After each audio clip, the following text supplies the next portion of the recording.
নমস্কার। আমরা শুনছি তারাশঙ্কর বন্দ্যোপাধ্যায়ের লেখা উপন্যাস কীর্তিহাটের কর্ছা। আসুন শুনে নিই আজকের পর্ব।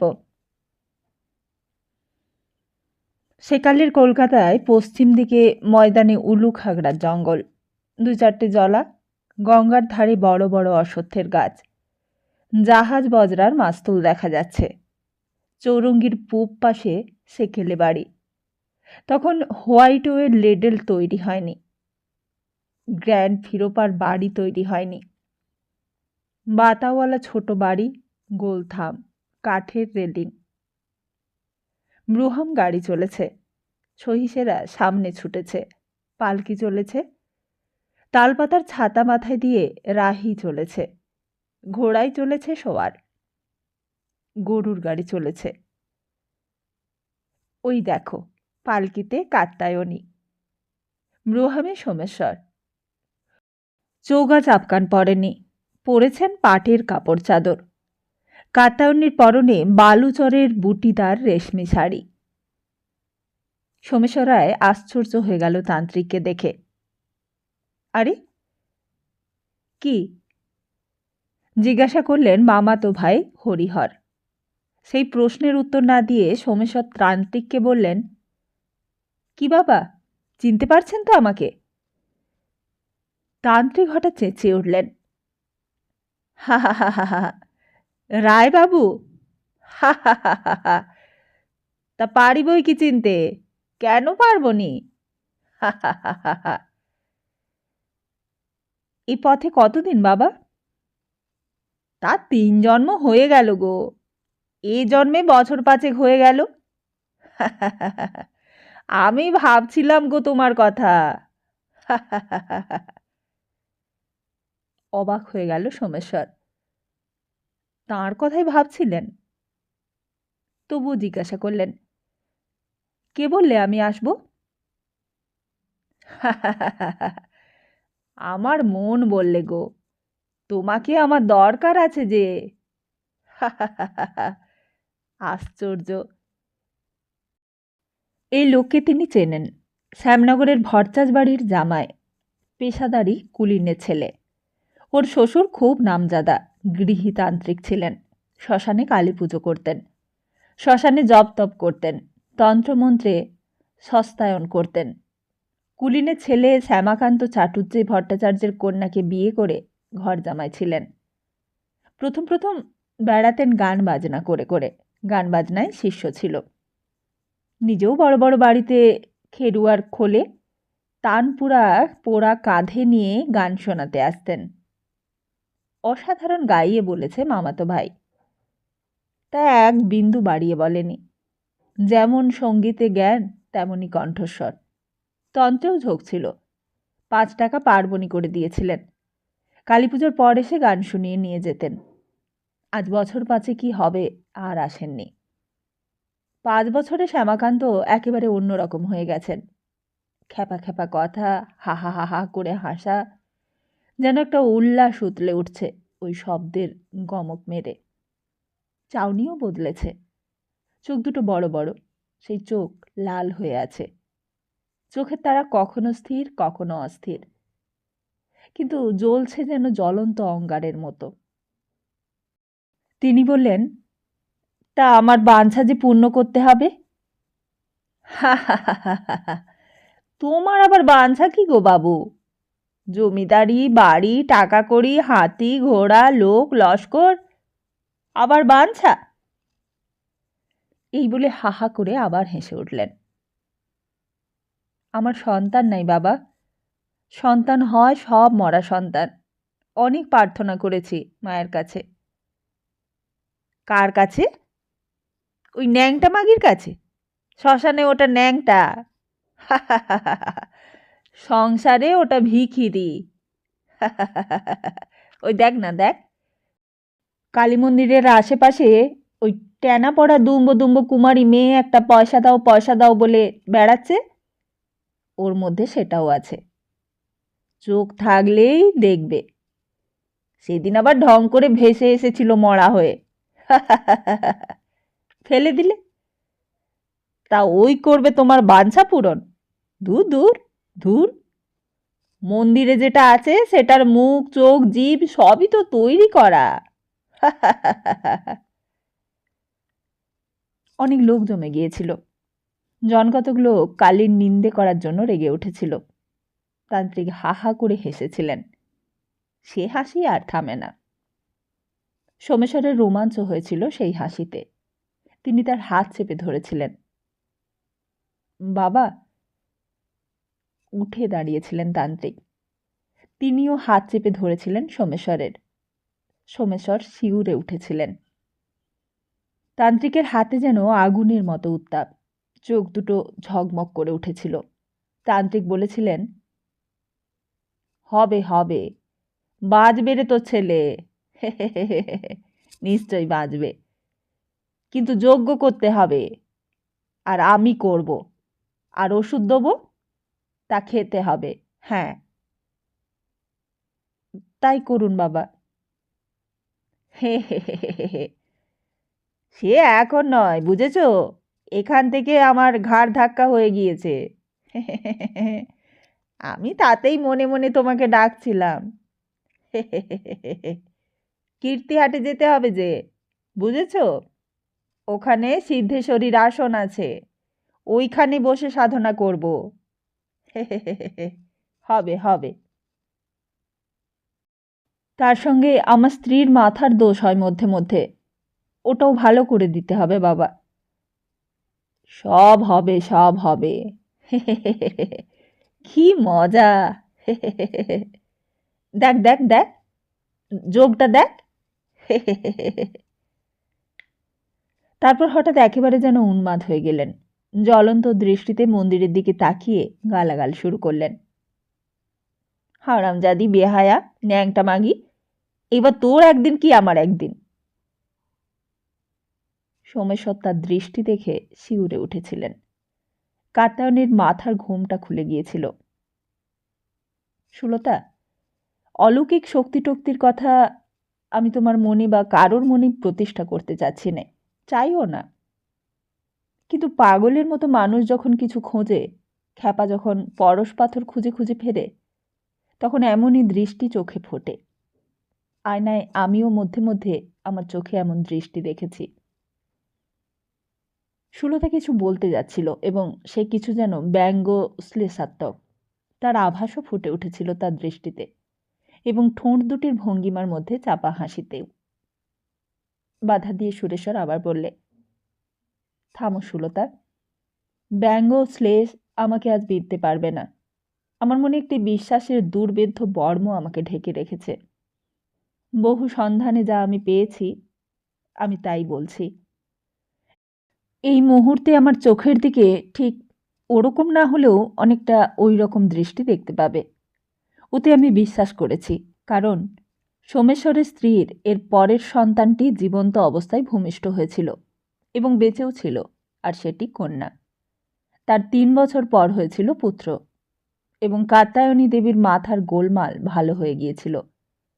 তান্ত্রিক যজ্ঞ করেছিলেন, ওষুধও খাইয়েছিলেন, এবং এখনও আমাদের ওখানে মায়েনরা আছে যারা ওই তান্ত্রিককে যথা সর্বস্ব দিয়ে সেবা করেছিল।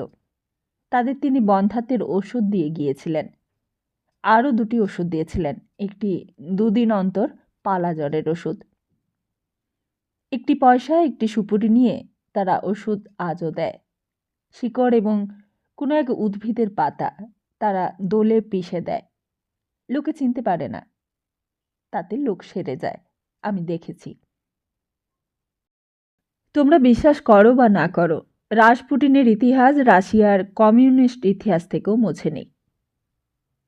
সুলতা তাকিয়েছিল ছবিটার দিকে। সোমেশ্বরের হাত ধরে তান্ত্রিক দাঁড়িয়ে আছেন। দীর্ঘকায় সোমেশ্বরের হাত ধরে একটি সোজা মানুষ দাঁড়িয়ে আছে। মাথায় তাকে সোমেশ্বরের থেকে উঁচু করে এঁকেছে। বুকের মোটাসোটা হাড়গুলি প্রকট হয়ে উঠেছে। আশ্চর্য রকমের সজীব হয়ে উঠেছে এই তান্ত্রিকটি। তার চোখ দুটো ধকধক করে জ্বলছে। বড় বড় চোখের সাদা ক্ষেত্রে লালের আভা ফুটিয়েছে। প্রকট পঞ্জারাস্থিগুলির অন্তরালে রুক্ষ, কঠোর বা ক্ষুধার্ত হৃদয়ের স্পন্দনের পর্যাপ্ত আভাস মিলেছে। একটা রহস্যময় হাসি তার মুখে। ধূসর কালো গোঁফদাড়ির মধ্যে সাদা সুগঠিত দাঁতের শাড়ি। বিদ্রূপ ব্যঙ্গের বাঁকা রেখায় সে হাসি ধারালো এবং তীক্ষ্ণ, হয়তো খানিকটা হিংস্র, কিংবা সেটার অর্থ ক্রুদ্ধ প্রভুত্ব। গলায় রুদ্রাক্ষের মালা, পরনে গেরুয়া কাপড়, আর পায়ে খড়ম। সুলতাকে ছবিটা আকর্ষণ করলে। সে উঠে কাছে গিয়ে দেখতে লাগল। সুরেশ্বর বললে, ব্যাকরণ নির্দেশ লঙ্ঘন করলে রূপ হয়তো থাকবে, কিন্তু রূপের অন্তরালের রূপসী বা মোহিনী যিনি, তিনি মুখ ফেরাবেন নতুন বউয়ের মতো। লজ্জা না বলি, যাকে শরম বলি, তা যার মধ্যে বেশি আছে তিনি হয়তো এই মডার্ন যুগেও চোখ বুজে ফেলবেন। ছবি একটু দূর থেকেই দেখো, তাতে রূপসী অসংকোচে রূপের রং রেখার বাতায়নে মুখ রেখে চেয়ে থাকবেন। ছবিটার বৈশিষ্ট্য আছে। আশেপাশে যে বনচ্ছায়ার আভাস, তার মাঝখানে তান্ত্রিক। কাছ থেকে একরকম, দূর থেকে দেখলে মনে হবে আঁধার ভেদ করে বেরোচ্ছে। সুলতা হেসে পিছিয়ে এসে ছবিখানাকে দেখতে দেখতে বললে, সত্যি ছবিটা বড় ভালো হয়েছে সুরেশ্বর। তান্ত্রিক যেন কাছে টেনে নিয়ে যায়। সুরেশ্বর জানালা দিয়ে বাইরের রাত্রির আকাশের সন্ধানে চোখ ফিরিয়ে বললে, ছবিটাকে বার কয়েক আমি এঁকেছি। বাস্তবের সত্যকে ফোটাতে চেয়েছি। রায়বাড়ির কুলুজি আর কীর্তিহাটের করচার উপকরণ খুঁজতে খুঁজতে একটা সত্য আমি আবিষ্কার করেছি। আর সেটা হলো এই যে, একটা দুর্নিবার আকর্ষণে কিছু যেন টানে। আমি ওখানে গিয়ে তারই টানে যেন পড়ে গিয়েছিলাম। যত হাতড়াই, যত ভাবি এই পেয়েছি, ততই দেখি আরও গাঢ়তর অন্ধকারের মধ্যে গিয়ে পড়েছি। আর যত অন্ধকার গাঢ় হলো, ততই মনে হলো এর চেয়ে সত্য আর কিছু নেই। বিচিত্র হেসে সুরেশ্বর বললে, গল্প শুনে ভেবেছিলাম এরপর নিশ্চয় তান্ত্রিক ধরা পড়বে বুজরুক বলে। ক্রোনোলজি ভেঙে একটা গল্প বলি তোমায়। সেটা ঘটেছিল আমার পিতামহের অর্থাৎ রায়বংশের বিদগ্ধ শিরোমণি দেবেশ্বর রায়ের আমলে। এক তান্ত্রিক এসেছিলেন, ঘোর কৃষ্ণবর্ণ মানুষ, দাড়ি গোঁফে চুলে, বেশ ঘোরালো চেহারার মানুষ। এসে তিনি রায়বাড়িতে ওঠেননি, বসেছিলেন রায়বাড়ির বিমল দিঘির বাধাঘাটে। তারপর পথচারীদের অতি পরিচিতদের মতো নাম ধাম ধরে ডেকে কাছে এনে কিছু কিছু গোপন কথা বলে বিমূঢ় করে দিয়েছিলেন। আর কিছুক্ষণের মধ্যে রটে গেল ত্রিকালদর্শী পুরুষ এসেছেন। আর সব থেকে বিস্ময়কর কথা কিছু কানে কানে বলেছিলেন দেবেশ্বরকে। তিনি চমকে উঠেছিলেন। মেজ ঠাকুরদার শিবেশ্বর তখন প্রচুর খেয়ে খেয়ে ডিসপেশিয়া ধরিয়েছিলেন। তাকে বলেছিলেন, বাবা, আপনার পাকস্থলিতে 3টি অপাচ্য অন্ন রয়েছে। একটির বর্ণ লাল, একটির কালো, আর একটি নীলাভ। কোনো বন্ধুরূপী শত্রুর বাড়িতে সমাদরে নিমন্ত্রণের মধ্যে আপনাকে খাইয়েছে তারা, আর তার থেকেই এটা সৃষ্টি। এবং এই অন্নই হয়তো অন্তত আপনার জীবনে সকল অন্নকে বিষাক্ত করে দেবে। আর তার ছেলে ধনেশ্বরকে দেখে বলেছিলেন, এর সাংঘাতিক ভাড়া আছে। রায়বাহাদুর তখন বেঁচে, কিন্তু তিনি তখন তীর্থে। অবশ্য তিনি থাকলেও প্রভাবমুক্ত রাখতে পারতেন না নিজেকে। সেসব কথা যাক। এরপর প্রতিকারের জন্য শ্মশানে কালী পূজার ব্যবস্থা হলো। কৃষ্ণবর্ণ ছাগ থেকে শুরু করে আয়োজন উপকরণ অনেকই হলো। আর লোকটা বুজরুক। খেলাটা শেষ পর্যন্ত গুটিয়ে তুলতে পারেননি। মহানিশার শ্মশানে কালীকে একাকিনী অবস্থায় ফেলে দিয়ে মূল্যবান দ্রব্যগুলি পোঁটলা বেঁধে নিয়ে তিনি পালিয়েছিলেন। মূল্যবান দ্রব্যের মধ্যে সবথেকে মূল্যবান ছিল একটি নীলা আর একটি পান্না। শনি এবং রাহুর দশা বলে নীলা ধারণের ব্যবস্থা করেছিলেন। কলকাতা থেকে নীলা এসেছিল। সেই আমলে 2টি রত্নের দাম নিয়েছিল 700 টাকা। দেবোত্তরের খাতায় খরচ পড়ে আছে। এদের আফসোস হয়নি। এরা নিশ্চিন্ত হয়েছিলেন এই কারণে যে লোকটা যেহেতু বুজরুক ভণ্ড, সেহেতু তার সব কথাই মিথ্যে হতে বাধ্য। আর এইসব গল্প মুখরোচক। ওই গুণিন শুধু বেঁচেই নেই, হাত পা ছড়িয়ে বেঁচে আছে। আমারও শোনা ছিল। সুতরাং সোমেশ্বর তান্ত্রিককে নিয়ে এসে কীর্তিহাটে যজ্ঞ করিয়েছিলেন শুনে ভেবেছিলাম এমনই কিছু একটা হয়তো সত্য প্রকাশ পাবে, যেটা কীর্তিহাটের বক্তাদের কাছে দুর্বোধ্য এবং দুর্ভেদ্য হলেও আমার মতো বিদ্ধগ্ধ শ্রোতার কাছে ধরা পড়বে।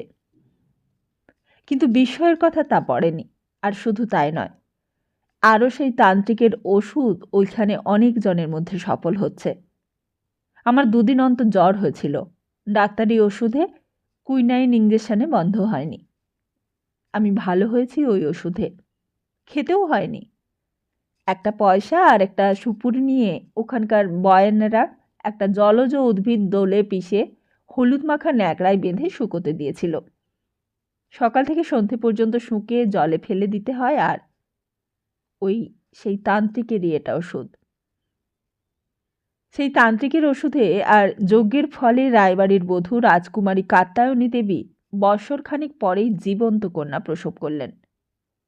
এই প্রত্যাশা সকলেই করেছিলেন, কারণ অন্তঃসত্ত্বা অবস্থায় তিনি আগে 2 মাস থেকে বিষণ্ণ হতেন। 3-4 মাস ঘরে ঢুকতেন, বোবার মতো হয়ে যেতেন।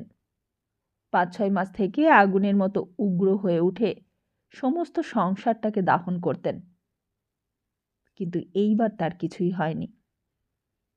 তান্ত্রিক বলেছিলেন, পুত্র হোক বা কন্যা হোক, ব অক্ষর আদিতে রেখে নামকরণ করো। তান্ত্রিক তখন গত হয়েছেন, কংসাবতীর জলে নৌকো ডুবিতে ভেসে গেছেন। সোমেশ্বরের আর আফসোসের সীমা ছিল না। তিনি তান্ত্রিককে কীর্তিহাটে এনে এখানেই বাস করিয়েছিলেন। তান্ত্রিকের প্রায় কৃতদাস হয়ে পড়েছিলেন। উগ্রতান্ত্রিক উপদ্রবে শেষ রাখতেন না। কালীমায়ের পূজক তার ভয় পালিয়েছিল। পুজো করতেন তান্ত্রিক নিজেই। এক বিচিত্র লোক। তার নিজের কাছে ছিল এক শালগ্রাম শিলা। তার পূজা আর কালীর পূজা একসঙ্গেই তিনি করতেন, আর সকলে শিউরে উঠত। কিন্তু কেউ কিছু বলতে সাহস করত না, কারণ কাত্যায়নী তখন অন্তঃসত্ত্বা হয়েও সুস্থ স্বাভাবিক আছেন। আর ওদিকে কলকাতায় একটা প্রকাণ্ড মামলায় জয়ী হয়েছেন সোমেশ্বর রায়। তান্ত্রিক খবর শুনে হেসে বলেছিলেন, হা হা হা হা, হবে না হবে না, সৌভাগ্য শিলা রাজরাজেশ্বর, হা হা হা হা। আর এরই কিছুদিন পর তান্ত্রিক তখন যেন অতি অস্বাভাবিক হয়ে উঠেছেন। কাঁসাইয়ের ওপারে যে জঙ্গলটার কথা এবং যে শিমুল গাছটার কথা আমি বারবার বলেছি, যেখানটাকে তান্ত্রিক চিনেছিলেন এক সিদ্ধাসন বলে, লোকে যেটাকে বলতো সিদ্ধেশ্বরী তলা, সেখানেই তিনি পঞ্চপর্বের রাত্রে যেতেন সাধনা করতে। রাত্রে যেতেন নৌকো করে, সঙ্গে যেতেন সোমেশ্বর। তাকে উত্তর সাধক হওয়ার প্রতিশ্রুতি তিনি করিয়ে নিয়েছিলেন, আর বায়েনদের একজন খুঁজে খুঁজে তাকে সব এনে দিত। সেদিন ছিল চতুর্দশীর রাত্রি, ভাদ্র মাস। কাঁসাই তখন দুকুল প্লাবিনী। সোমেশ্বর তান্ত্রিক আর সোমেশ্বরের অতি অনুগত 2 জন, তারা হাঁড়ি এবং শিবে বাগদি এরা যেত নৌকো নিয়ে।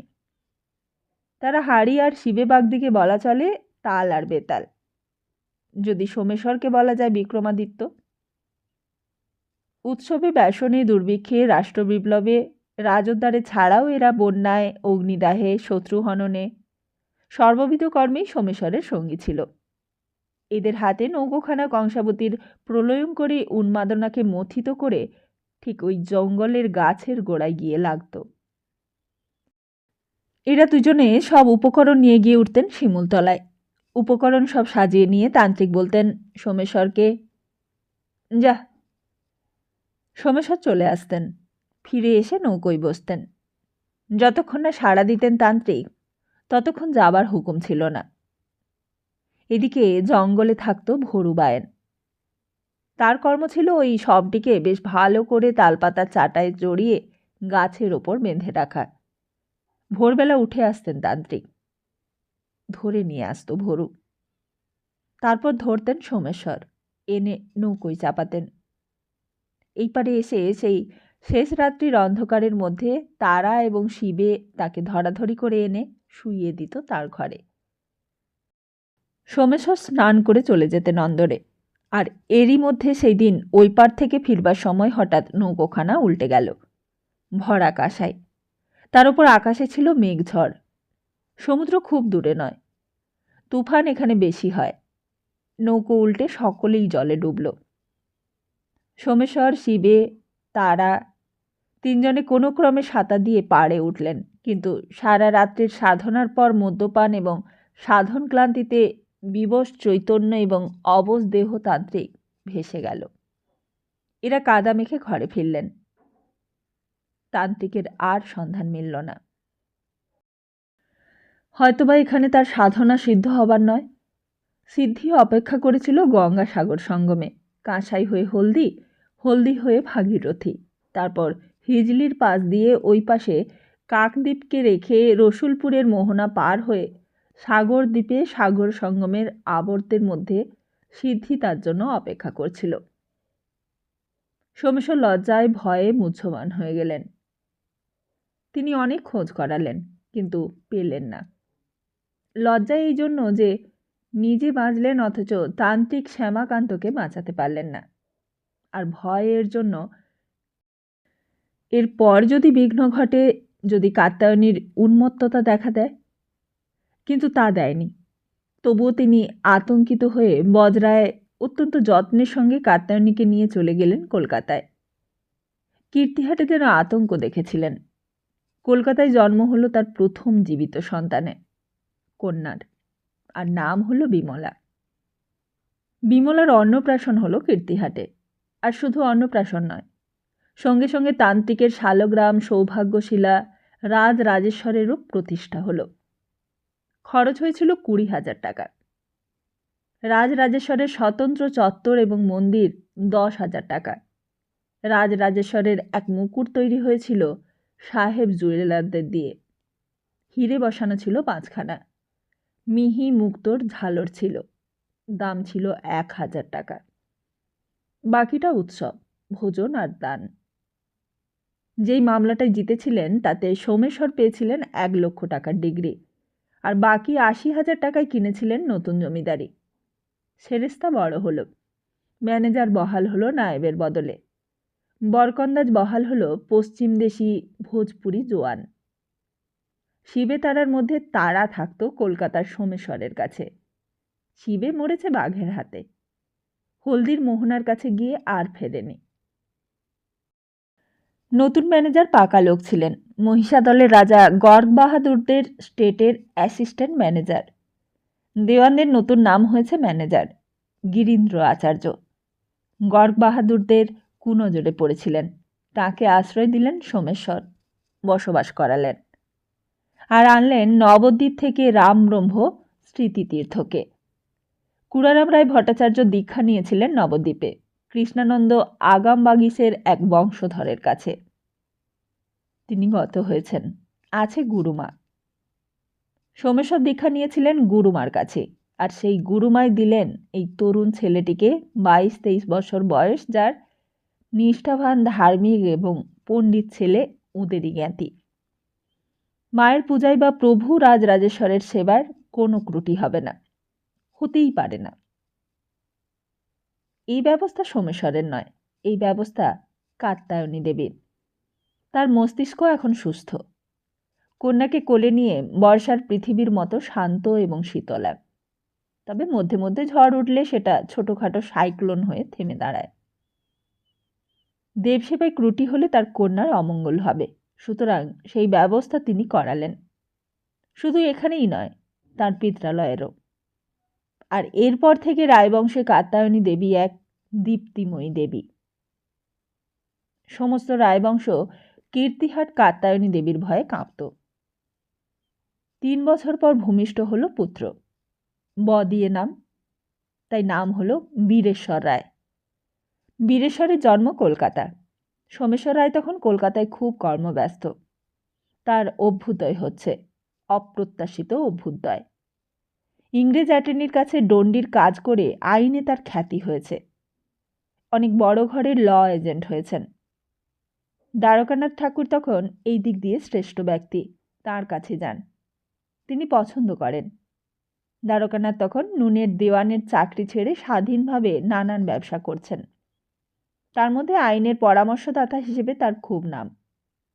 তিনি ল্যান্ড হোল্ডার্স সোসাইটি স্থাপন করেছেন। প্রসন্নকুমার ঠাকুর তার সহকারী। সোমেশ্বর প্রসন্নকুমারের সহকারী বা সহযোগী। এই সময়টা তখন জমিদারদের একটা দুঃসময়। কোম্পানি নতুন আইন করে লাখেরাজ, ব্রহ্মত্র, নানকার প্রভৃতির ওপর কর ধার্য করতে চেষ্টা করেছেন।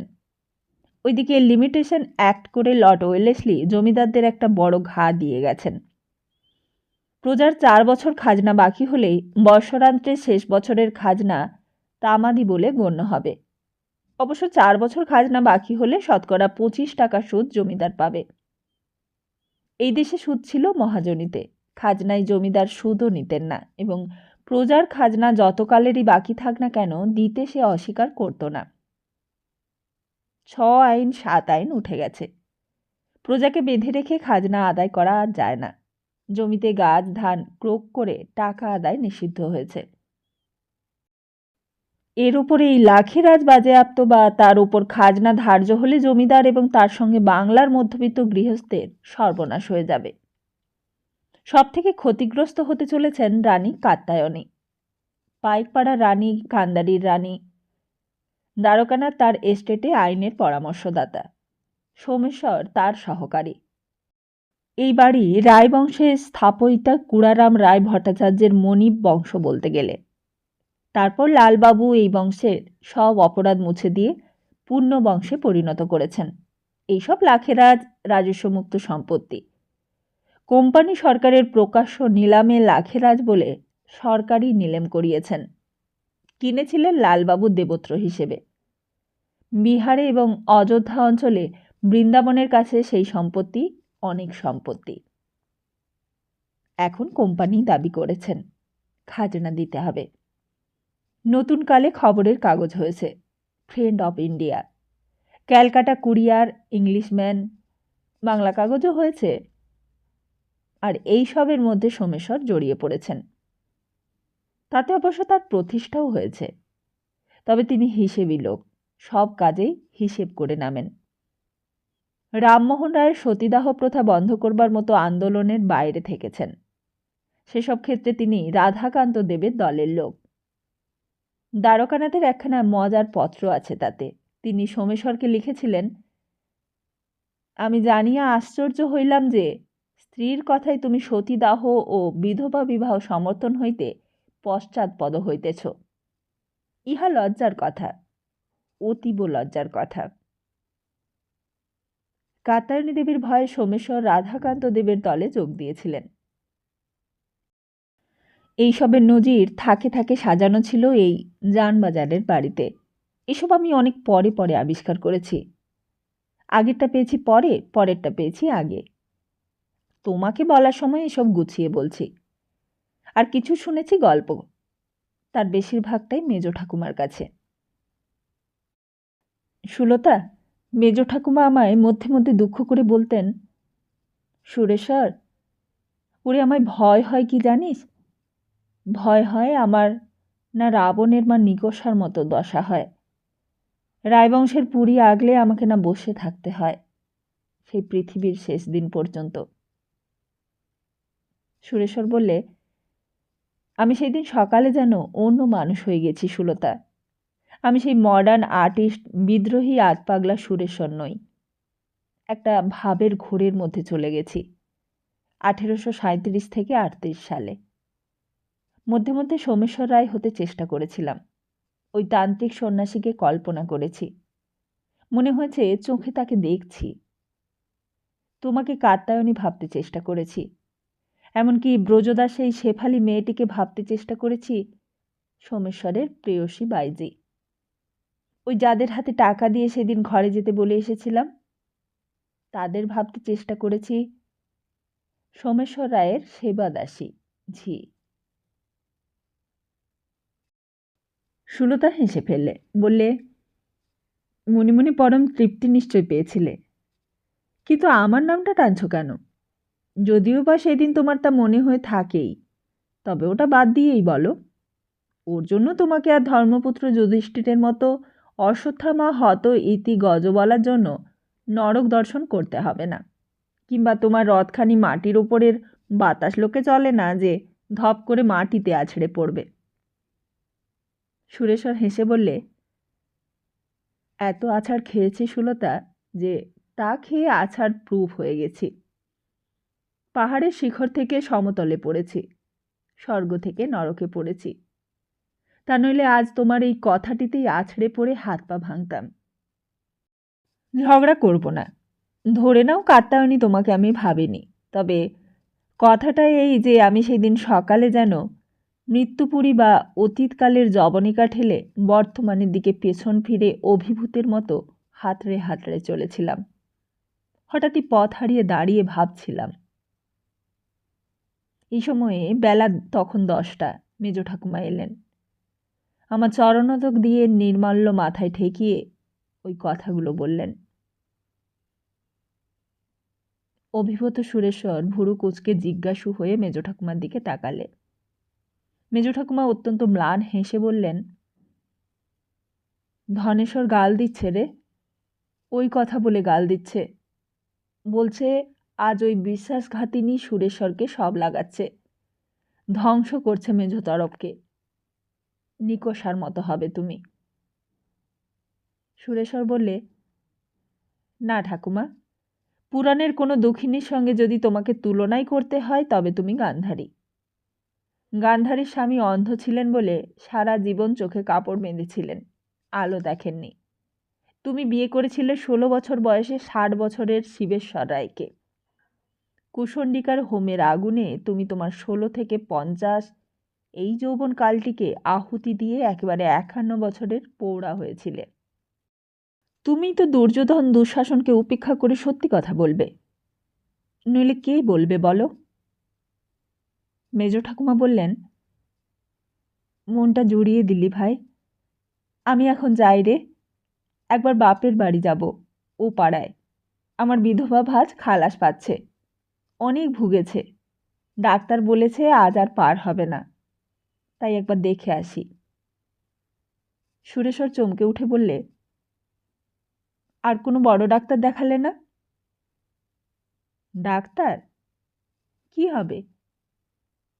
মানে মানে বিয়ের 1 বছরের মধ্যে বিধবা হয়েছে, ছেলে নেই পুলে নেই, লোকের বাড়ি বলতে গেলে খেটে খায়।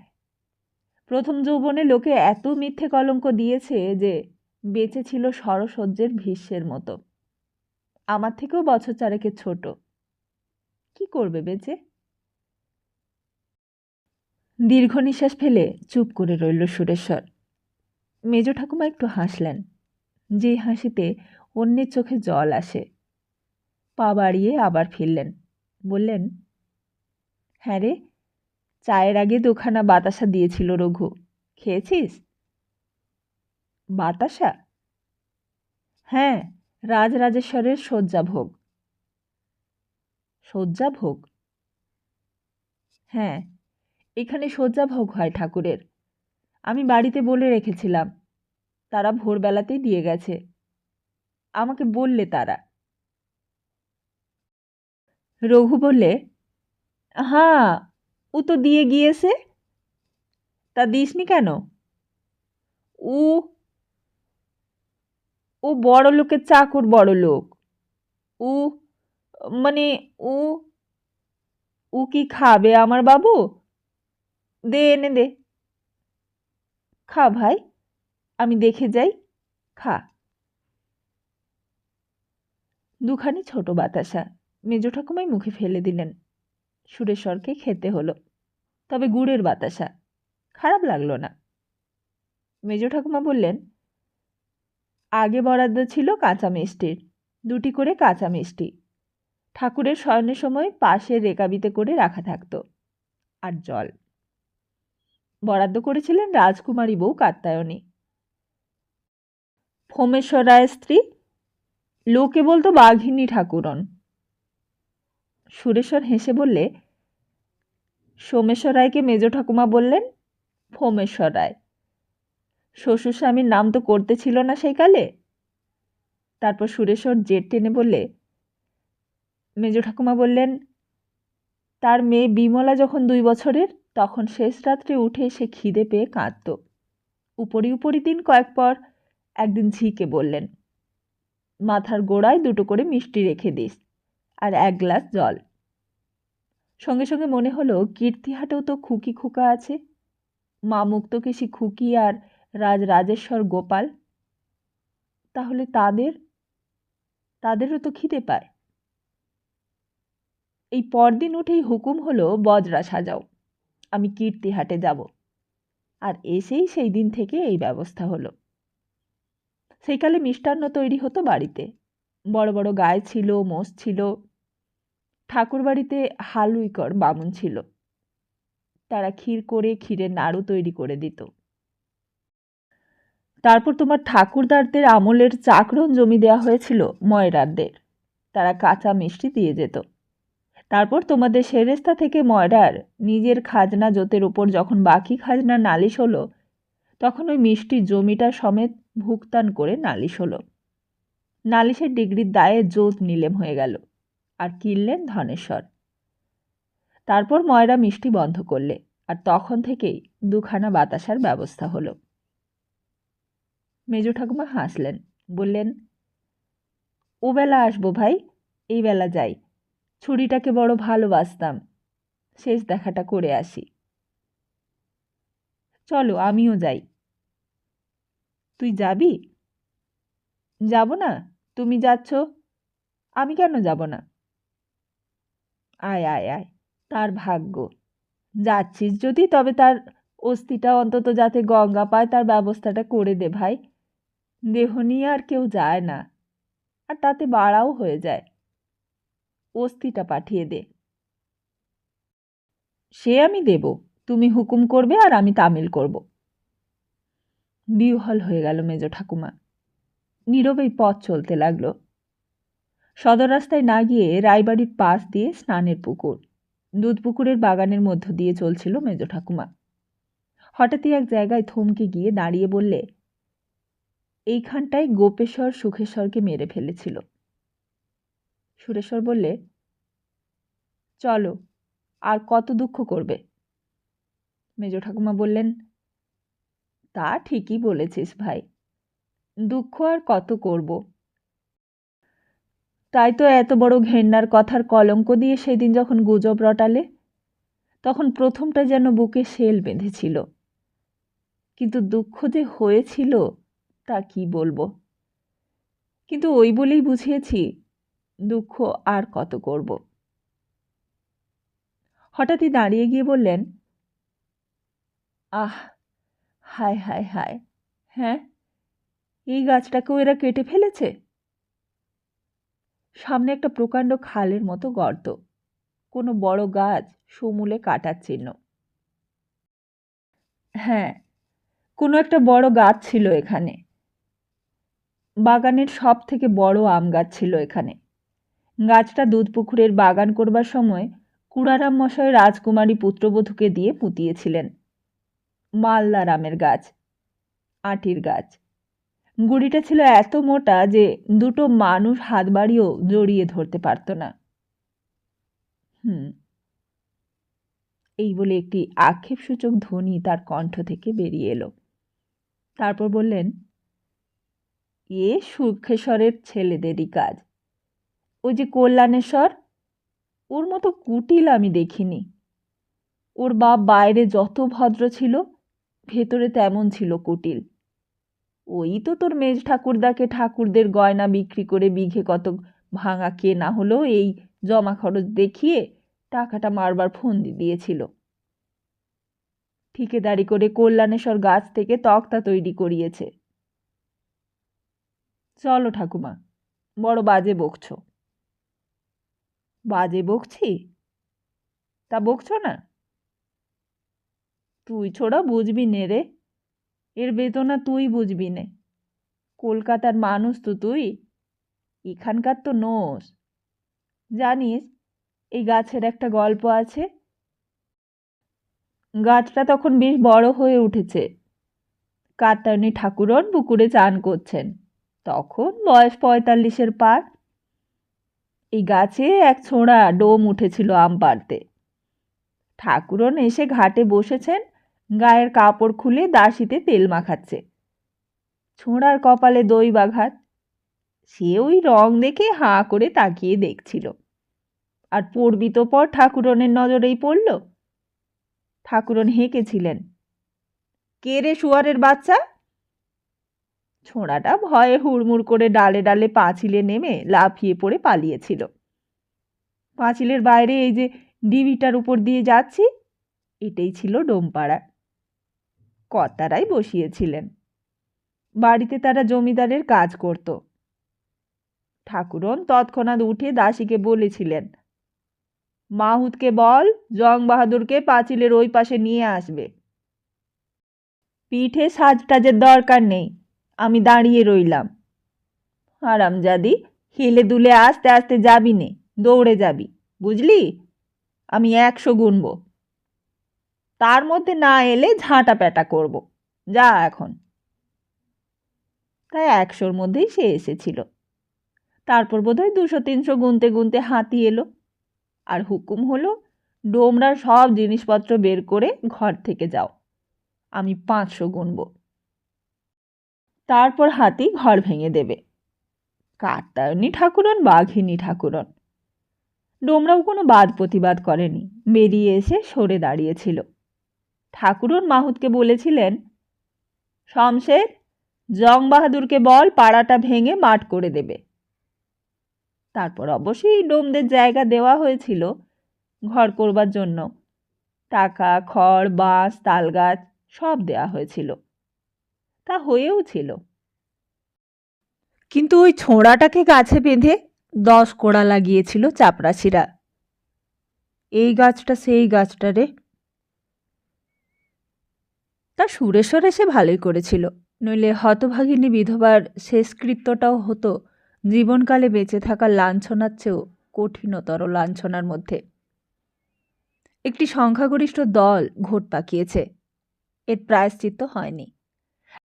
একজন ম্যাট্রিক ফেল হাবমাতব্বর ছেলে বলেছে ডাক্তারের কাছে শুনেছে রোগটা টিবি ইন্টেস্টাইন।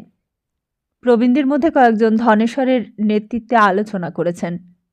ওর যৌবনে যে অপবাদ হয়েছিল তা অপবাদ নয়, সত্য। তার জন্য ওকে কোনো যজ্ঞিতে রাত্রে পর্যন্ত কাঠি দিতে দেয়া হতো না। এক্ষেত্রে অন্তত প্রায়শ্চিত্ত একটা হয়ে থাকলে কথা ছিল না। কিন্তু যখন তা হয়নি তখন এতে কে কাঁধ দেবে? ধনেশ্বর বলেছেন, আমাদের স্টেট থেকে 5 টাকা দেবার কথা ছিল এইসব অনাথা দরিদ্রের সৎকারের জন্য। তাই বা কি করে দেব? এ তো একরকম ধর্মচ্যুত। রায়বাড়ির দলিলে এই নিয়ে 2টি নির্দেশ আছে। 1, ওই 5 টাকা বরাদ্দ, আর 2, রায়বাড়ির দেবোত্তরের ট্রাস্টি। যার পালা পড়বে দেবোত্তরে তার তরফ থেকে কাউকে উপস্থিত থাকতে হবে। পালাটা এখন ধনেশ্বরদের। ধনেশ্বর এসেছেন। আর তাছাড়াও যার বাড়িতে কেউ মারা যায় সেইখানে ধনেশ্বর পালা থাক বা না থাক যান। এখানে তার উদারতা কেউ অস্বীকার করবে না, কিন্তু অধর্মের কাজ তিনি করবেন না। প্রতিবাদ করেছে অতুলেশ্বর, শিবেশ্বরের ছোট ছেলে, যে ম্যাট্রিক ফেল করে কংগ্রেস করে বেড়ায়। 1930 সাল থেকে অগ্নিগর্ভ মেদিনীপুর কংগ্রেস। তবে ভাগ্য ওর ভালো, আর ধরা পড়েনি। গ্রামে প্রায়ই থাকে না। কংগ্রেস করে কীর্তিহাটের বাইরে। সে হঠাৎই গ্রামে এসে গেছে, আজকের দিনটিতেই। অতুলেশ্বর দাদাকে প্রশ্ন করেছে, তাহলে হবেটা কি? পচবে ঘরে, গ্রামের মধ্যে? তা প্রশ্নটা মারাত্মক। এর জবাবে আমি কি জানি বলা চলে না। যাদের মরা তারা যা হয় করবে, এও বলা চলে না। কারণ মেয়েটি সামান্য মাত্র একখানা ঘর সম্বল করেই কোনো ক্রমে দিনপাত করে এসেছে। তার শ্বশুর বংশের অন্যদের সঙ্গে পৃথক অনেক দিন থেকে। আর ঠিক এই মুহূর্তটিতেই সুরেশ্বর এবং মেজ ঠাকুমা এসে উপস্থিত হলেন। ধনেশ্বর বলে উঠল, দুর্গা দুর্গা। শব্দটির ব্যঞ্জনা এখানে অনেক গভীর ছিল। ধনেশ্বর কাকার দুর্গা স্মরণে আমার শরীর পর্যন্ত জ্বালা ধরেছিল সুলতা। কিন্তু মেজ ঠাকুমা দেখলাম অবিচল।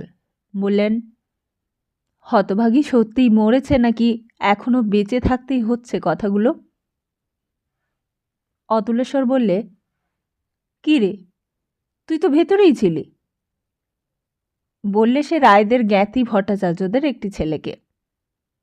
সে বললে, না না, মারা গেছে, তা ৮ ঘন্টা হবে। ওই মেজোমাকে খবর যখন পাঠালাম তখন উঁ করছিল, তারপর যখন চুপ করেছে তখনই বোধহয় হয়ে গেছে। গ্রহণীর রুগী তো, একটু দেখে আমি ভিতরে গিয়ে দেখলাম চোখ স্থির হয়ে গেছে, নিঃশ্বাসও আর পড়ছে না। মেজো ঠাকুমা ভেতরে গেলেন এবং ফিরে এসে বললেন, না, গেছে, খালাস পেয়েছে। তা ওর গতির কি হবে বাবা ধনেশ্বর? কি হবে? অনেকে বলছে এটা ওর পেটের যক্ষা, ভয়ঙ্কর সর্বনেশে রোগ। আর তাছাড়াও তোমার তো অজানা নয়, ঠাকুর দেবতা ব্রাহ্মণ ভোজনে ভরচাজ বাড়ির বউ হয়েও তো ছুতে নাড়তে পেত না। এখন কাকে বলবো? যা হোক একটা গতি করে দিয়ে এসো। কিন্তু লোকে তো ওর হাতে খেত, তোমার বাবাও খেয়েছেন। আমার কাছে যখন যেত তখনই বলতেন, নেড়ি একটা কিছু রান্না করে দিয়ে যা, তোর হাত তো নয় অমৃত। ধনেশ্বর বলে উঠল, সেটা ধর্তব্যের মধ্যে নয়, ওটা মানুষের একটা ব্যাধি। তা নইলে তার বৃদ্ধ বয়সে তোমার সঙ্গেই বা গিট বাঁধবেন কেন, আর তুমিই বা ঘাটে বসে ল্যাভেন্ডার সাবান মাখবে কেন? মুহূর্তেই সব স্তব্ধ হয়ে গেল। শুধু কুৎসিত কিছুই নয়, ভয়ঙ্কর কিছু যেন তার সঙ্গে সেই জায়গাটায় ছড়িয়ে পড়ল। আমিও কিছু বলতে পারলাম না, কিন্তু মেজ ঠাকুমা সেই মুহূর্তটি বোধ করি এক মুহূর্তের জন্য রায়গিন্নি হয়ে উঠলেন। বললেন, তোমার মুখ দেখলেও পাপ হয় ধনেশ্বর, তুমি এখন এখান থেকে যাও। গোপেশ্বরের বাপ তো তুমি। আশ্চর্য শক্তি ছিল ওই কণ্ঠের মধ্যে, কথার মধ্যে। ধনেশ্বর যে ধনেশ্বর, তিনিও একেবারে বোবা হয়ে গেলেন। মুখখানা একেবারে ফ্যাকাশে হয়ে গেল। সমস্ত জনতাও স্তব্ধ হয়ে রইল। ফিস ফাস, কেউই একটা কথা বললে না। মেজো ঠাকুমা বললেন, একখানা গরুর গাড়ি কেউ এনে দেবে? গাড়ির দামটা আমিই দেব। আমি ওকে গাড়িতে চাপিয়ে নিয়ে গিয়ে কাঁসায়ের জলে ভাসিয়ে দিয়ে আসব। ধনেশ্বর মাথা হেঁট করে একটি কথাও না বলে ওখান থেকে চলে গেলেন। আমি তখন কথা ফিরে পেলাম। আমি বললাম, তুমি চুপ করো মেজো ঠাকুমা, আমি ব্যবস্থা করছি। না হয় স্কুলে যাচ্ছি, সেইখান থেকে ছেলেদের ডেকে আনছি, তাদের নিয়ে আমি যাব। অতুলেশ্বরে গিয়ে এলো, বললে, রাজি তো আমরা রয়েছি। আর এরপর আর কোনো বেগই পেতে হয়নি। মেজো ঠাকুমার বিধবা ভাজের সৎকার হয়ে গেল নির্বিবাদে। লোক অনেকগুলি হলো, তবুও আমি সঙ্গে গেলাম। মেজো ঠাকুমা একবার বললেন, তুই যাবি? শরীরে? হেসে বললাম, শরীরটা কি আমার ননির পুতুলের মতো মেজো ঠাকুমা? আমি ইচ্ছে করলে তো ওই হাড় কখানাকে একলাই ঘাড়ে করে নিয়ে আসতে পারি, পারি না? রায়বাবুরা সব পারে, তা যা, বারণ করব না। হতভাগী চিরকালই ভাগ্যের লাথি ঝাঁটাই খেয়েছে।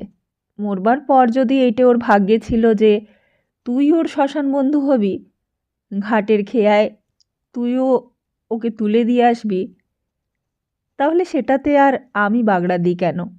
যা। অতুলেশ্বর এসে বললে, একটু এদিকে শোনো। বয়সে ছোট অতুলেশ্বর আমার সম্বন্ধে খুঁড়ো, তুমি বলে ডাকলে। এই প্রথম কথা বললে। বললে, শ্মশানে যারা যায় তারা কিছু নেশা ভাঙ করে, কেউ মদ খায়, কেউ গাঁজা খায়। তা আমি বললাম, তা বেশ তো, সে এদেশে সর্বত্রই করে, শিব ঠাকুরের এলাকা। এই বলে পকেট থেকে মানিব্যাগটা বের করে 10 টাকার নোট একখানা বের করে দিলাম। সঙ্গে সঙ্গে মনে পড়ল, খাট চাই, জিনিসপত্র চাই।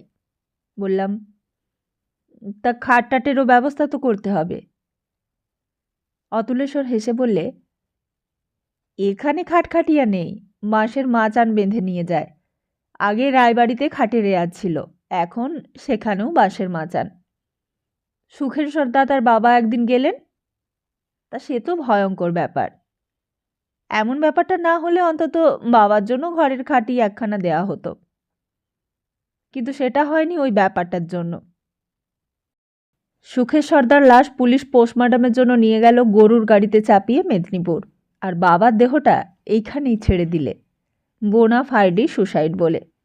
বাবা গেছেন বাঁশের মাচায়, খাট বের করবার কথা কেউ মুখেও আনেনি। চমৎকার কথা বলে অতুলেশ্বর। মেদিনীপুরি টান অবশ্যই আছে, কিন্তু বাঁধুনিতে গাঁথুনিতে শহরের বাক্যবিন্যাস থেকে মলিন নয়। অতুলেশ্বরী বললে, বাঁশের ব্যবস্থা আছে, ওই কাঁচায়ের জঙ্গলের বাঁশ আছে, ওটা দেবতরের সম্পত্তি। কিন্তু গ্রামের কারুর মৃত্যু হলে ওইখান থেকে বাঁশ পায়। শুকনো গাছ 2-4টে থাকেই, কাঠও কেটে নেয় ওখান থেকে। তবে একখানা নতুন কাপড় চাই, খানিকটা ঘি, 1 টুকরো সোনা, 1 টুকরো রূপো, বালি, কুচি কাটি, আর তা আরও 5 টাকা দাও, ওতেই হয়ে যাবে। নোট আরেকখানা 10 টাকারই দিলাম, বললাম বাকিটা এখন রেখে দাও। মেয়েটা দেহ বের করতে আমিও গিয়েছিলাম, বোধহয় মেজ ঠাকুমাকে খুশি করতে। দুর্গন্ধে আমার বমি আসছিল, বহু কষ্টেই দমন করে বের করে আনলাম। মেজ ঠাকুমা বোধহয় দেখলেন না, কারণ তিনি উপুু হয়ে দাওয়ার খুঁটিতে ঠেস দিয়ে বসে হাঁটুর মধ্যে মুখটি গুঁজে কাঁদছিলেন। বাড়ি ফিরতে সন্ধে উতরে গিয়েছিল। মেয়েটির বাড়ি হয়ে ফিরতে হয়, সেইখানে তখনও মেজ ঠাকুমা বসেছিলেন। বাইরে পোড়া মালসায় আগুন রেখে এবং দরজার পাশে নিম রেখে কিছু মিষ্টিও আনিয়ে রেখেছিলেন। এই টাকাটা উনি দিয়েছিলেন। আমি বললাম, মিষ্টি আমি খাবো না ঠাকুমা। অতুল বললে, ও ওখানে গিয়ে বমি করেছে, ওকে বারবার বললাম তুমি কাঁধে দিও না, ভীষণ দুর্গন্ধ, কিন্তু ও শুনলে না। শ্মশানে গিয়েই হড়হড় করে বমি করে ফেললে।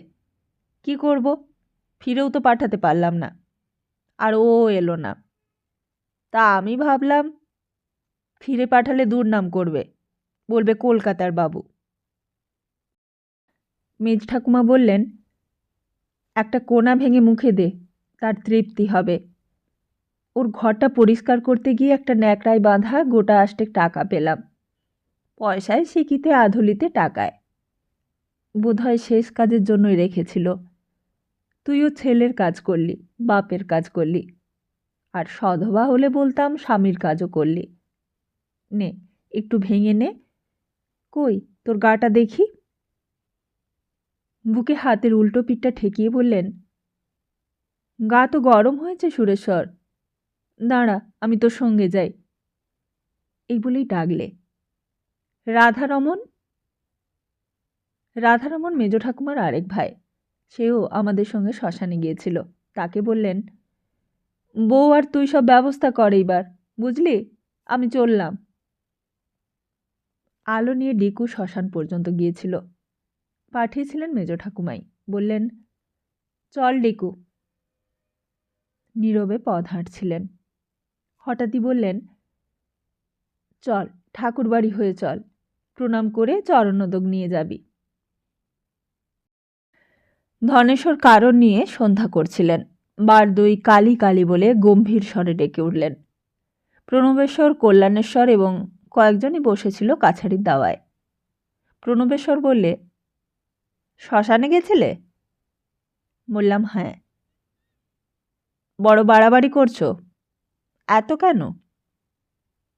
কল্যাণেশ্বর বললে, তুমি এবার এমএলএ হওয়ার জন্য দাঁড়াও সুরদা, আমরা প্রাণপণে খাটব, টাকা আছে, আর তার উপর যা নাম হয়ে গেল না, ঠিক বেরিয়ে যাবে। আমি কিছু বলবার আগেই মেজ ঠাকুমা বললেন, কল্যাণ, দুধপুকুরের সব থেকে বড় আম গাছটা, যেটার নাম ছিল গিন্নির গাছ, সেটা কে কাটলে রে? তুই। কি? দুধপুকুরের গিন্নির গাছটা তুই কেটেছিস? আমাকে বললে? কে বললে? বললে তোর যারা মজুর খাটে তারা। হ্যাঁ, সেটা বাবার আর দাদুর শ্রাদ্ধের সময় কাটিয়েছি। তা সেসব শ্রাদ্ধ তো 3 দিনে হয়েছে, 12টি করে বামুন খেয়েছে, তুই এত বড় গাছটা কাটালি? কি? হঠাৎ সন্ধ্যারত ধনেশ্বর চিৎকার করে উঠলেন, দুধ পুকুরের পাড়ের গিন্নির গাছ, তাতে যে 100খানা তক্তা হবে। আমি পিতৃশোকে ভাতৃশোকে পুত্রের লজ্জায় কাতর, আর সেই ফাঁকে নাটমন্দিরটা কুৎসিত কোলাহলে ভরে উঠল। সুরেশ্বর বললে, ঠাকুমা, আমার শরীরটা বড় ক্লান্ত, চল ভাই চল। না না, একটু দাঁড়া। ঘোষাল মশাই। ঘোষাল সুরেশ্বরের নিজস্ব কর্মচারী। ঘোষাল এসে বাইরে দাঁড়ালো। মেজ ঠাকুমা বললেন, সুরেশ্বরের একটু জ্বর হয়েছে, ডাক্তারবাবুকে ডেকে পাঠান। তার জ্বর নেহাত একটু নয়, টেম্পারেচারে উঠল 104। তার উপরে সর্বাঙ্গে বেদনা, কাঁধের ব্যথাটাও অসহ্য। ডাক্তার অ্যাসপিরিনের পুড়িয়া তার ব্যাগ থেকে বের করে দিয়ে গেলেন। সুলতা, আমার ভেতরটা তৃষিত হয়েছিল স্কচ হুইস্কির জন্য। শ্মশানে আমি ভালো ছেলে সাজবার অভিপ্রায় ঠিক নয়, ওই ওদের সঙ্গে দেশি কারণ পান করিনি, করতে পারিনি। এখানে মেজ ঠাকুমা বসে, রঘুকে বরাত করতে পারছিলাম না। বললাম, ঠাকুমা, তুমিও তো সারাদিন বসে, বোধহয় কিছু খাওনি, তা যাও বাড়ি গিয়ে খাও। তুমি আর ভেবো না, ছেলে ঘুমোলো পাড়া জুড়োলো বলে আমি এক্ষুনি ঘুমিয়ে যাব। মেজ ঠাকুমা বললেন, না। রঘু, যেই ঘরে বৌমা তোর বাবুর মা এসে থাকতেন, ওইটা পরিষ্কার করে দে। আমি ওখানেই কাপড় ছেড়ে সন্ধে করে নেব, শোবও এই ঘরে। একবার চল আমার সঙ্গে ওই বাড়ি, কখানা কাপড় আর পুজোর ঝোলাটা নিয়ে আসব। কি দরকার ঠাকুমা, তুমি এত কেন ব্যস্ত হচ্ছ? ল্যাভেন্ডার সাবান মাখা নিয়ে যে কেলেঙ্কারি করেছে ধনেশ্বর, তারপর প্রকাশ্যে কপালে কৃষ্ণ নামের ছাপ না আগলে তো রাধার পুজো লোক করতো না রে। আমার 16 বছরের ছেলে হলে তার বয়স আজ 21-22 হতো। তা তুই না হয় আমার নাতি, পৌত্র, ভাসুরপোর ছেলে, আর আমি ঠাকুমা। সেই ঠাকুমা হয়ে এই বাড়িতে বাসা গাড়ব, তা দেখি না কার কি সাধ্য আমাকে কি বলে এরপর। চল রঘু, ডিকু, বাবুর কাছে বস, রাত্রে আজ দুজনেই থাকবি, বাবুর জ্বর। ঠাকুমা নিচে নেমে দরজা খুলতেই আমি উঠে গিয়ে তৃষ্ণা নিবারণ করে ফিরে এসে শুলাম। এবার শরীরের ক্লান্তি আর তার সঙ্গে হুইস্কি ও অ্যাসপিরিনের যৌগিক ক্রিয়ায় ঠাকুমা ফিরবার আগেই আমি ঘুমিয়ে পড়েছিলাম। ঘুম ভেঙেছিল অনেকটা রাত্রে, তখন অ্যাসপিরিনের ক্রিয়া শেষ হয়েছে। গায়ের মাথার বেদনা ধীরে ধীরে অ্যাসপিরিনের বাঁধ ভেঙে বাঁধা জলের আস্তে আস্তে ঝরে ঝরে একসময় সশব্দে ভেঙে পড়ার মতো জেগে উঠল। আমি কাতরে উঠলাম। আহ! পাশ ফিরে শুলাম। ও ঘর থেকে সাড়া উঠল, কেউ যেন উঠে দরজার কাছে এলো। রঘুর নাক ডাকা শব্দ পাচ্ছি, সে আমার খাটের পাশে মেঝেতে শুয়ে আছে। আরেকটা পুড়িয়া খেতে হবে, আকণ্ঠ তৃষ্ণা পেয়েছে। হুইস্কির রিয়েকশনটাও বটে, আবার তার সঙ্গে জ্বরের উত্তাপের জলের তৃষ্ণা আছে। দরজাটা খুলে গেল। বললাম, কে? ঠিক মনে ছিল না মেজ ঠাকুমা এখানে আছেন সেই কথাটা। মেজ ঠাকুমা উত্তর দিলেন, আমি। মেজ ঠাকুমা? হ্যাঁ। তিনি ঘরে এসে ঘরের কোণে টিপোয়ের আড়াল থেকে নীল কাঁচ দেওয়া হারিকেনটা বের করে উস্কে দিয়ে টিপোয়ের উপর রাখলেন এবং এসে খাটের পাশে একটা চেয়ার টেনে বসলেন। বললেন, কাতরাচ্ছিস কেন? বললাম, দেখো তো জল কোথায়। জলের গ্লাসটা এগিয়ে দিলেন। আমি একটু উঠে এক নিঃশ্বাসে জলের গ্লাসটা শেষ করে বললাম, ওষুধের পুড়িয়াটা দাও, আরও একটু জল আনো। গায়ের উত্তাপটা বেড়েছে কিনা দেখো দেখি। গায়ে হাত দিয়ে দেখে বললেন, বেড়েছে বলেই মনে হচ্ছে, কিন্তু আবার অ্যাসপিরিন খাবি? আর এই জ্বরে ওই ছাই গেলি কেন? কি? কি আর? রায়বংশের যাতে নাড়ি কাটা। তুমি টের পেয়েছ? তা পাবো না?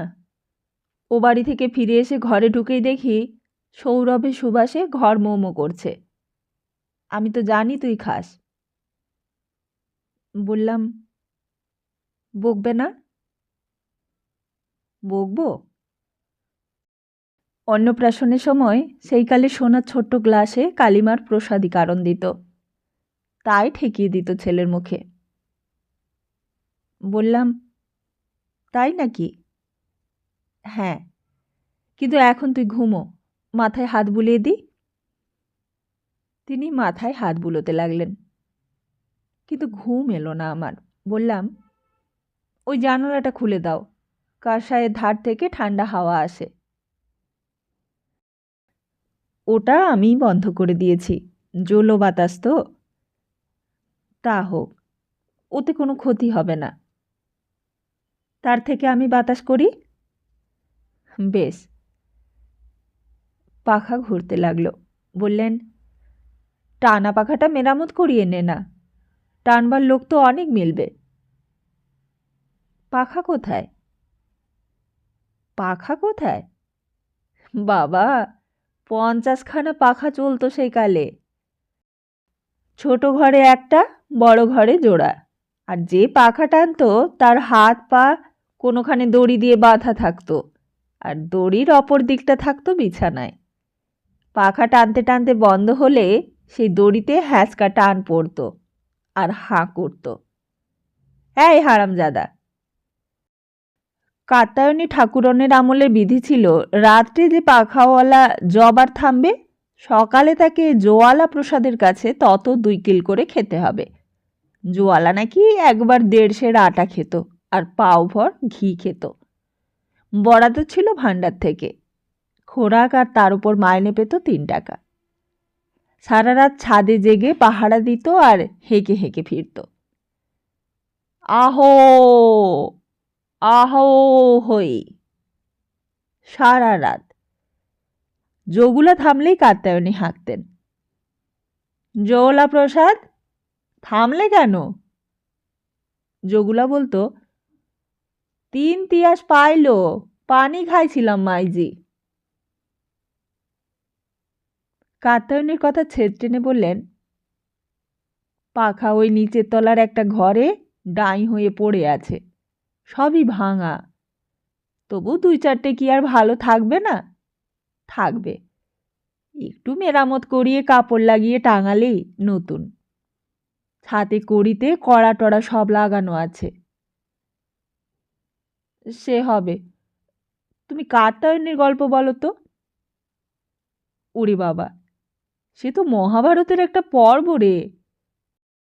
তার ভয়ে শুধু রায়বাড়ি নয়, খোদ কর্তা ভোমেশ্বর রায় পর্যন্ত তটরস্থ।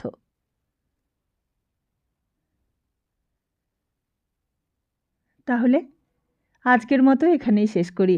খুব তাড়াতাড়ি ফিরছি আগামী পর্ব নিয়ে। ততদিন ভালো থাকুন, সুস্থ থাকুন আর সবাইকে ভালো রাখুন। নমস্কার।